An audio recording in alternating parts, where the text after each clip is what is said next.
మొత్తానికి మన ప్రభాస్ గారి రాజాసాబ్ మూవీ రిలీజ్ అయ్యి నెగిటివ్ టాక్ అయితే తెచ్చుకుంది భయ్య. మన మ్యావరిక్ డైరెక్టర్ మారుతి దగ్గర నుండి ప్రొడక్షన్ టీం వరకు మూవీని సరిగ్గా ప్రమోట్ చేసి పర్ఫెక్ట్ గా రిలీజ్ చేసే విషయంలో అందరూ ఫెయిల్ అయ్యారు. మూవీ బుకింగ్స్ కి రిలేటెడ్ గా ఎన్ని లాస్ట్ మినిట్ హికప్స్ అయ్యాయో అన్ని చూసాం. ఎన్ని వచ్చినా డే 1 కలెక్షన్స్ మాత్రం సాలిడ్ గా వచ్చాయని చెప్పాలి. Just because of one man rebel star Prabhas. ఇంకా డే 1 కలెక్షన్స్ కోసం చూస్తే అఫీషియల్ గా మూవీ టీం నుండి అయితే పోస్టర్ రాలేదు, కానీ ప్రెస్ మీట్ లో మాత్రం డే 1 112 కోట్ల గ్రాస్ కలెక్ట్ చేసిందని చెప్పారు.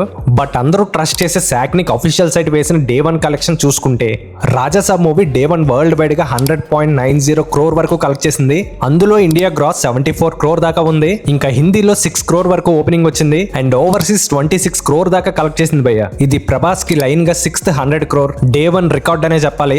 బాహుబలి 2 నుండి రాజాసాబ్ వరకు ప్రభాస్ వరుసగా డే 1 100 క్రోర్ కొడుతూనే ఉన్నాడు అండ్ రాజాసాబ్ కూడా 100 క్రోర్ గ్రాస్ అయితే క్రాస్ చేసింది. బట్ ఇది ప్రభాస్ రేంజ్ కి చాలా తక్కువనే చెప్పాలి. 100 కోట్లతో ఆగిపోవడానికి మూవీ బుకింగ్ సరిగ్గా ఓపెన్ చేయకపోవడం ఒక రీజన్ అయితే నెగిటివ్ టాక్ కూడా మూవీకి బాగా ఎఫెక్ట్ చేసిందనే చెప్పాలి. నెక్స్ట్ 2 డేస్ కూడా వీకెండ్ అండ్ ఫెస్టివల్ హాలిడేస్ కూడా ఉన్నాయి కాబట్టి మాక్సిమం కలెక్షన్స్ లాగేయచ్చు.